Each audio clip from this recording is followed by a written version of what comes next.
Soul and to अनराइवल टांग sect के इस एपिसोड की स्टार्टिंग में हम देखते हैं कि इस बारी का जो स्कोरिंग मेथड था पिछले वाले के मुकाबले इंडिविजुअल नॉकआउट राउंड का वो अब थोड़ा सा चेंज हो गया है और अब ये बचे हुए नंबर्स के ऊपर बेस्ड होगा। इसका मतलब ये है कि अगर वो टीम उस राउंड के अंदर अपने सभी 7 मेंबर्स को बचा के रखती है एंड तक तो उसे 7 पॉइंट्स मिलेंगे। कुल मिला के उस राउंड के एंड में जितने बचेंगे उतने ही पॉइंट्स मिलेंगे और तो और एक टीम को सिर्फ 5 पॉइंट्स की ही जरूरत है उस मैच को जीतने के लिए। और यहाँ तक कि अगर कोई टीम हार भी जाती है तो उसे अगले राउंड में वापस से चांस दिया जाएगा। हालांकि काफी बड़ी प्रॉब्लम है कि एरेना लिमिटेड है, इसलिए हाइट के ऊपर से रेस्ट्रिक्शन हटा दी गई है। मतलब कि इन सभी के लिए लिमिटलेस हाइट होगी और जब यह पड़ता है कि हाइट के लिए कोई लिमिट्स नहीं है तो ये थोड़ा चौंक जाता है और ये मन में कहता है कि नॉर्मली बात की जाए तो ज्यादातर सोल मास्टर को कोई भी दिक्कत नहीं है अगर हाइट पे लिमिटेशंस भी लगा दी जाती हैं तो, लेकिन अगर कोई सोल मास्टर हाइट में स्पेशलाइज्ड हो तो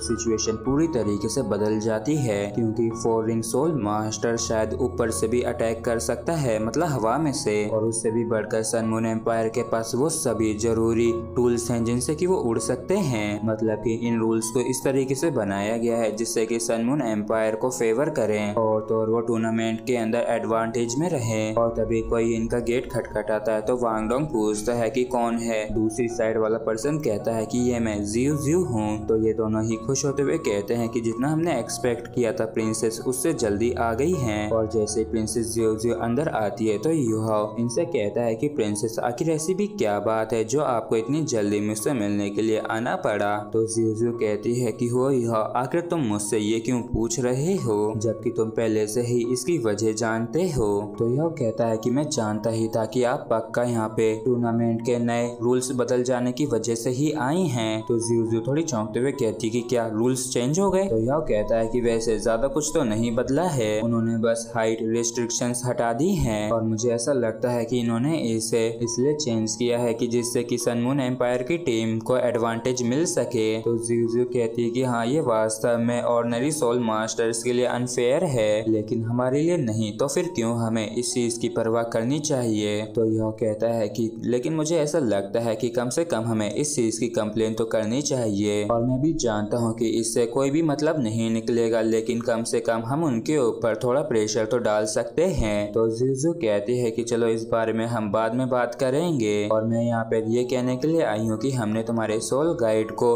टेस्ट किया जो तुमने हमें दिया था। तो यह मुस्कुराते हुए कहता है कि तो कैसा था ये। तो जियो कहती है कि ऐसा क्यों लग रहा है जैसे कि तुम्हें इस पे काफी ज्यादा प्राउड हो रहा है और इसमें खुश होने की कौन सी बात है। तो यह मासूम बनते हुए कहता है कि क्या मैंने गलत कर दिया और क्या आपका कहने का मतलब ये है कि मुस्कुराना गलत चीज है और अगर गलत चीज है तो ठीक है मैं अब से सीरियस फेस रखूंगा। और फिर यह तो भाई साहब काफी ज्यादा सीरियस हो जाता है। तो जियो कहती है कि मैं यहाँ पे ये पूछने के लिए आई हूँ कि अगर हम इस सोल गाइड का बल्क ऑर्डर देते हैं तो क्या हमें डिस्काउंट मिल सकता है क्या। तो यह ड्रामा करते हुए कहता है कि बदकिस्मती से मैं आपसे ये कहना चाहूंगा कि प्रिंसेस रॉ मटेरियल्स की किल्लत होने की वजह से सोल गाइड डिपार्टमेंट ने हमसे कहा है कि इन सोल गाइड्स की प्राइस को 30% बढ़ा दी जाए। तो प्रिंसेस अब मैं इसमें कुछ भी नहीं कर सकता हूँ। तो जियो चिल्लाते हुए गुस्से से कहती है कि यूहाओ तुम जानते हो ना कि अभी बस 2 ही दिन हुए हैं और क्या तुम जानबूझकर मेरा दिमाग खराब कर रहे हो। तो यह मना करते हुए कहता है कि प्रिंसेस मैं झूठ नहीं बोल रहा हूँ। तो ये ओल्ड लेडी आगे आके यह से काफी डरावनी तरीके से कहती है कि तुम जानते हो ना कि तुम ये क्या कर रहे हो, क्योंकि अगर कुछ भी गलत होता है तो तुम्हें इस चीज की कीमत चुकानी पड़ेगी। और इस ओल्ड लेडी को बोलता देखिए अभी थोड़ा सा घबरा सा जाता है तो ये फिर सीधे हेडिंग मोड में चला जाता है और काफी सीरियस उदास होते हुए कहता है कि मुझे सच में माफ कर दो, मैं खुद भी ऐसा नहीं करना चाहता हूँ लेकिन आप तो जानते ही है ना कि 70% जो कॉन्टिनेंट के अंदर मेटल्स हैं वो सन मून एम्पायर से ही आता है और उस पे उनका ही कंट्रोल है। तो फिर कैसे टांग सेक्ट जैसा एक छोटा सा सेक्ट इतने लार्ज क्वांटिटी में मेटल्स को ले सकता है। और तो और वहाँ पे किसी न किसी मेटल की शॉर्टेज बनी रहती है और उसी के हिसाब से प्राइस भी ऊपर नीचे होती है और ये कोई ऐसी चीज नहीं है जो कि मैं जानबूझकर कर सकूं। और यह की इन बातों को सुन के प्रिंसेस से ही घूरने लगती है तो यह की बोलती बंद हो जाती है और इस तरह प्रिंसेस मन में कहती है कि ये बंदा भी ना, यहाँ तक कि वैसे हमने अभी सिर्फ मोल भाव करना शुरू ही किया था लेकिन मैं पहले ही इसके जाल में फंस चुकी हूँ। और तो और देख के ऐसा भी लगता है कि इसने गैस कर लिया था कि मैं क्या चाहती हूँ, तो मेरे पास कोई और भी चॉइस नहीं है इसके साथ सहमत होने के अलावा। लेकिन जो मैं करना नहीं चाहती हूँ उसके लिए सहमत होना भी मुझे पसंद नहीं है। और फिर जियोजियो कहती है कि ग्रैंडमा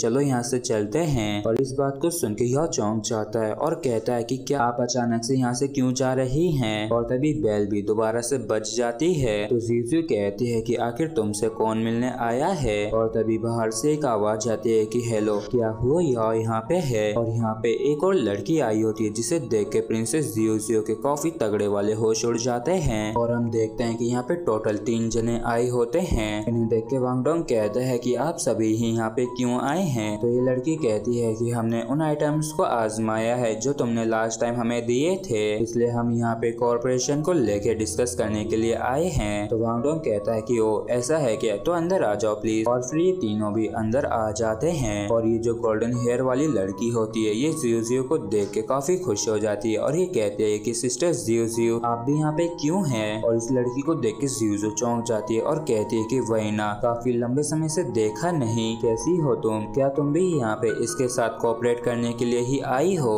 तो वहीना कहती है कि मतलब कि तुम भी इसी के लिए आई हो। तो जियोजियो यहाँ के ऊपर चिल्लाते हुए कहते हैं कि हो यहाँ क्या ये तुम जानबूझ कर रही हो। तो बेचारा यह शरीफ बनता हुआ कहता है कि नहीं इसमें मेरा कोई भी हाथ नहीं है, लेकिन देख के ऐसा लगता है कि ये बस एक कोइंसिडेंस है। और प्लीज मुझ पे विश्वास करो, मैं एकदम सच कह रहा हूँ। और अब जब हम सभी ही यहाँ पे तो क्यों ना हम सभी ही बैठ के आराम से बात करें। तो वहीना के साथ जो ओल्ड मैन होता है ये कहता है कि लेकिन हो यह तुम्हें ये क्या हो गया। तो यह कहता है कि अंकल मो बस बदकिस्मती से मेरा एक छोटा सा एक्सीडेंट हो गया जिसकी वजह से अब मैं सिर्फ अपने एक ही हाथ को हिला सकता हूँ। और इस बात को सुन के वहीना थोड़ी उदास सी हो जाती है और फिर ये ब्लश मारते हुए कहती है कि हेलो यह मैं तुमसे कुछ अकेले में बात करना चाहती हूँ, लेकिन ऐसा दिखता है कि यहाँ पे काफी सारे लोग हैं, तो क्या हम अकेले में बात कर सकते हैं क्या। और इस बात को सुनकर यह थोड़ा चौंक सा जाता है, जबकि ये जो 2 लड़कियां होती हैं ये तुरंत ही मना कर देती हैं। जबकि वांग डोंग मन में कहता है कि आखिर तुम सभी लोग ऐसा एक्ट क्यों कर रहे हो। तो ये लड़की कहती है कि वहीना तुम्हारी सेफ्टी के लिए इसी से कोई भी फर्क नहीं पड़ता है कि तुम इससे क्या बात करना चाहती हो, लेकिन मैं तब भी हरदम तुम्हारे साथ रहूंगी। और फिर ये लड़की यह से कहती है कि अगर तुम बुरा ना मानो तो क्यों ना तुम हमारे साथ हमारे रूम में आओ और बात करो, और जब हमारी बात खत्म हो जाएगी तब मैं तुम्हें यहाँ पे छोड़ जाऊंगी। और वैसे यह बेचारा कंफ्यूज होता है इस चीज को लेके, लेकिन तभी जियोजियो चिल्लाते हुए कहती है कि इसकी कोई भी जरूरत नहीं है। क्या तुम्हें दिखाई नहीं देता कि मैं यहाँ पे इससे बात करने के लिए पहले आई हूँ, और क्या तुमने ये सुना नहीं कि जो पहले आता है उसे पहले मिलता है। तो ये लड़की कहती है कि अगर मैंने गलती नहीं की है तो आप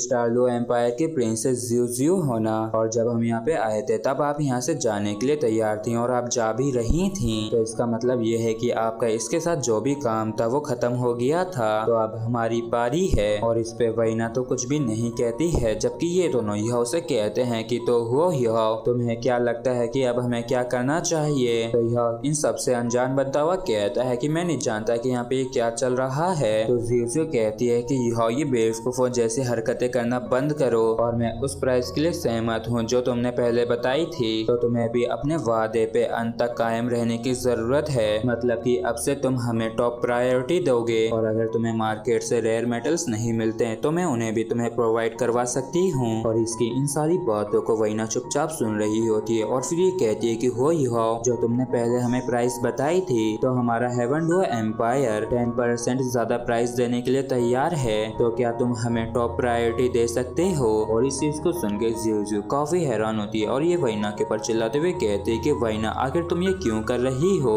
तो वहीना कहती है कि सिस्टर जियोजियो मुझे माफ करना, क्योंकि ये मैटर हेवन डुओ एम्पायर के एग्जिस्टेंस से रिलेटेड है, तो मैं किसी भी हालत में पीछे नहीं हट सकती हूँ, यहाँ तक कि अगर सामने आप भी क्यों ना हो। और इसी के साथ फ्रेंड्स हमारा ये एपिसोड भी यहीं पे खत्म होता है। अगर आप लोगों को वीडियो अच्छा लगा हो तो प्लीज चैनल को सब्सक्राइब और वीडियो को लाइक करना बिल्कुल भी ना भूलें। Thank you.